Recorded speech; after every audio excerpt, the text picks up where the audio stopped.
నిన్న జగన్మోహన్ రెడ్డి గారు జువ్వల దిన్నకి ఇచ్చేసి అక్కడ ఉండేటువంటి ఫిషింగ్ హార్బర్ని చూసి అక్కడ మత్స్యకారులతో ముఖాముఖి ప్రోగ్రాంకి వచ్చారు. ఆ ప్రోగ్రామ్ని సక్సెస్ చేసినటువంటి ప్రతి ఒక్కరూ, ఈ జిల్లా అధ్యక్షులు, జిల్లా నాయకులు, వైఎస్ఆర్సీపీ కార్యకర్తలు, నాయకులు, వాళ్ళందరితో పాటు మత్స్యకారు సోదరులు అందరికీ కూడా హృదయపూర్వకమైన కృతజ్ఞతలు తెలుపుకుంటున్నామండి. అక్కడికి వచ్చిన వాళ్ళు కూడా ముఖాముఖి ప్రోగ్రాంలో ఈ ప్రభుత్వం కంటే జగన్ అన్నే మాకు మేలు చేయగలడని నమ్ముతున్నారు. వాళ్ళ మాటల్లో కూడా అది కనిపించింది. అక్కడ ఉండేటువంటి వ్యక్తులు చెప్పింది, అన్నా మీరు చేసిచ్చిందే ఇప్పటి వరకు దానికి మించి ఈ ప్రభుత్వం ఏమీ చేయలేదు, మీరు ఏదైతే మాకు పోర్ట్ ఇచ్చారో అది అట్టే ఉంది, దానికి మించి ఏమీ చేయలేదు అని చెప్పి అక్కడ ఉండేటువంటి మత్స్యకారులే చెప్పేటువంటి పరిస్థితి. వాళ్ళ గోడు వినిపించుకోవడానికి జగనన్న దగ్గరికి వచ్చారు మత్స్యకారులు. అంటే మీ ప్రభుత్వం ఏ స్థాయికి దిగజారిపోయిందో చూడండి. అంటే మీరు మంచి చేస్తారన్న ఆలోచన వాళ్ళకి ఏమాత్రం లేదు. ఈరోజు కూటమి ప్రభుత్వం వల్ల మాకు మంచి జరుగుద్దన్న ఆలోచన వాళ్ళకి లేదు. ఎందుకంటే వాళ్ళ పోర్టు, వాళ్ళ ఫిషింగ్ హార్బర్ వాళ్ళ దగ్గర నుంచి తీసేసుకుంటున్నారు అనేది ఒకటి, వాళ్ళ ఆత్మగౌరవాన్ని, వాళ్ళ ఆత్మస్థైర్యాన్ని దెబ్బతీశారు అనేటువంటి బాధ ఇంకో పక్క వాళ్ళు స్పష్టంగా తెలుస్తుంది. అందుకని మాకు న్యాయం చేయండి అని వాళ్ళు జగనన్న దగ్గరికి వచ్చారు. జగనన్న 2 విషయాలు స్పష్టంగా చెప్పారు. ఏదైతే అన్యాయం చేశారో ఫిషర్మెన్స్కి, ఆ అన్యాయం అనేది తప్పు, ఆయన దానికి న్యాయం చేస్తాడు, వాళ్ళకి అండగా నిలబడతారు అని. అదేవిధంగా ఫిషింగ్ హార్బర్ అనేది కేవలం మత్స్యకారుల హక్కు, అది ఎవ్వరూ తీసేయలేరు. ఏ అయితే ప్రైవేటైజేషన్ పేరున ఆ హక్కు తీసేసే ప్రయత్నం చేస్తున్నారో అది జరగదు అని హామీ ఇచ్చారు. జగనన్న హామీ ఇచ్చిన వెంటనే మత్స్యకారులు ఇది జరిగిపోద్ది అని నమ్మారు. రేపు రాబోయే సీఎం జగనన్నే కదా, మాకు ఇంకేం బాగుంది, వచ్చాక ఆయన ఈ సమస్యలన్నీ తీరుస్తారని కూడా గట్టిగా నమ్మారు. మరొకసారి వచ్చినటువంటి ఆ ప్రోగ్రామ్ని సక్సెస్ చేసినటువంటి ప్రతి ఒక్కరికి కూడా ధన్యవాదాలు తెలుపుకుంటున్నాను. కాబట్టి అంత స్థాయి ఉన్న నాయకుడి గురించి నేను మాట్లాడలేను, ఆయన స్థాయి అది. అయితే ఆయన కేంద్రంతో మాట్లాడా, ఇంకొకరితో మాట్లాడారా అనవసరం. నువ్వు మాట్లాడిన దానికి ఏం ఆధారాలు లేవు. నువ్వు ఊరికిన నోటితో ఊరిని ఏదో డబ్బా కొట్టుకుంటూ పోతున్నావు, ఆ నోటు వాగుడు తప్ప. మేము మిమ్మల్ని చెప్పేది, మీకంత పారపతం ఉన్నది, ఎన్డీఏ ప్రభుత్వంలో ఉన్నది, మీరు కేంద్ర ప్రభుత్వం దగ్గర తిరిగారు, మేము పొయ్యాము అంటున్నారు. మీరు తీసుకొచ్చి సాధించారా? ₹1 ఖర్చు పెట్టారా? మీకు అంతిమంగా ఏంటి? అభివృద్ధి అనేటువంటి దాన్ని దేనిలో కొలుస్తాం? మాటల్లో కొలుస్తాం, చేతల్లో కొలుస్తాం. కాబట్టి మీరు అభివృద్ధి అనేది కొలవాలి అని అంటే మీ హయాంలో జరిగినటువంటి పురోగతి, మీరు విడుదల చేసినటువంటి నిధులు 2 కదా ప్రామాణికం. ఎవరైనా మనం అభివృద్ధిని గురించి మాట్లాడుకోవాలనంటే అక్కడ జరిగినటువంటి పురోగతి, దానికి వెచ్చించినటువంటి ప్రభుత్వ సొమ్ము, అది క్యాపిటల్ ఎక్స్పెండిచర్ అంటే. దాని గురించి మీరు మాట్లాడడానికి ధైర్యం లేక మీ హయాంలో ఎంత పురోగతి జరిగింది, ఎంత దానికి నిధులు కేటాయించారు, ఇవి 2. మిగతా ఏది ప్రామాణికం కాదు.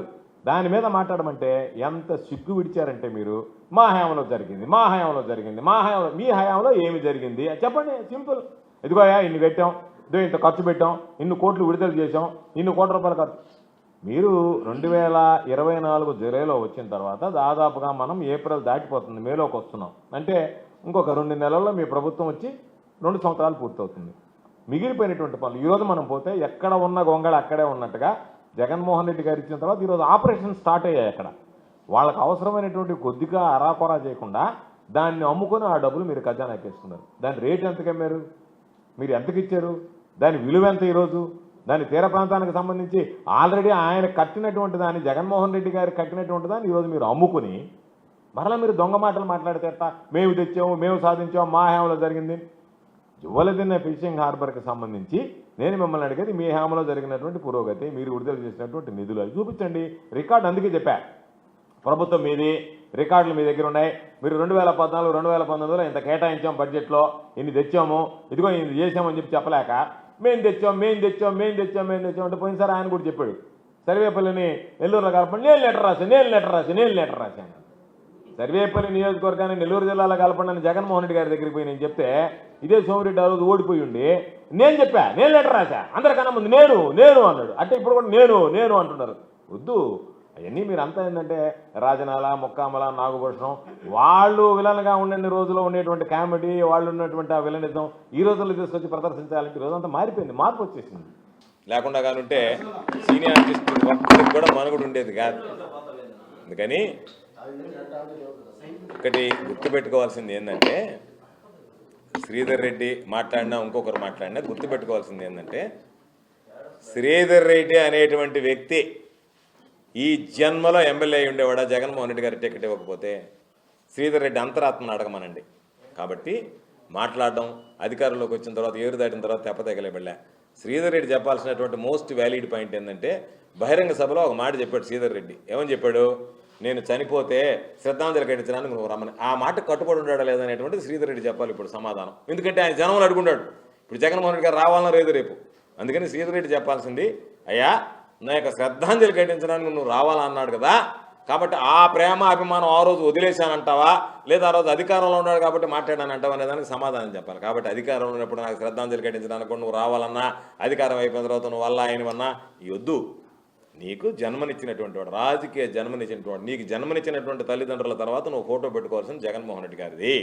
ఈరోజు నువ్వు మూడోసారి ఎమ్మెల్యే అయ్యావంటే పార్టీ ఫిరాయించి ఎమ్మెల్యే కావచ్చు, కానీ మొట్టమొదటి నీకు టికెట్ ఇవ్వకుండా ఉంటే నీ టికెట్ ఇవ్వడానికి ఎన్ని అవరోధాలు వచ్చాయో నువ్వే చెప్పావు. జగన్మోహన్ రెడ్డి గారి స్థానంలో నేనున్నా కూడా టికెట్ ఇచ్చినవాడిని కాదని చెప్పావు. అటువంటిది నువ్వు మాట్లాడడం అనేటువంటిది జనాలు ఒక్కసారి ఏమనుకుంటున్నారనేది బయట పోయి చూస్తే అర్థమవుతుంది. కాబట్టి అటువంటి వ్యక్తులు మాట్లాడేటువంటి మాటలకి పెద్దగా ప్రాధాన్యత ఇవ్వాల్సినటువంటి అవసరం లేదు.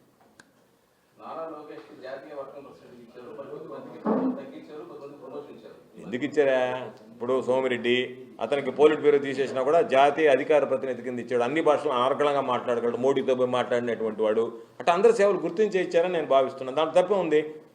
ఆన వెంకటరమణారెడ్డికి అధికార ప్రతినిధి ఇచ్చారు, సోమిరెడ్డికి అతనికి దాదాపుగా 16-17 భాషలు మాట్లాడగలడు. అతను ఇంగ్లీష్ మాట్లాడతాడు, హిందీ మాట్లాడతాడు, తమిళ్ మాట్లాడతాడు. అందుకని అటువంటి వాళ్ళని గుర్తించి ఇచ్చాడు. ఎవరి సత్తా ఏందనేది గుర్తించి వాళ్ళ కొడుకు ఆ పదవులు ఆ బాధ్యతలు అప్పచెప్పాడు. చంద్రబాబు నాయుడుకి వయసు అయిపోయింది, ముసలోడు అయిపోయాడు. ఉదయం చెప్పింది మధ్యాహ్నం గుర్తుంటాలో, మధ్యాహ్నం చెప్పింది సాయంకాలం గుర్తుంటాలో. పార్టీ భ్రష్టు పట్టిపోతుంది. అందుకని ఈ పిల్లవాడికి అప్పచెప్పాడు. ఇప్పుడు దొంగ చేతికి తాళాలు ఇచ్చినట్టుగా దాన్ని మూసేయాలని అనుకునేటప్పుడు ఇది ఈ పని చేస్తే సరిపోయని చెప్పి కొడుకు అప్పచెప్పి కాలం వేస్తున్నాడు. జగన్మోహన్ రెడ్డి సభకు వెళ్ళొద్దని చెప్పి ₹1,00,000 దురాయి విధించారనేది ఒక ప్రచారం చేశారు.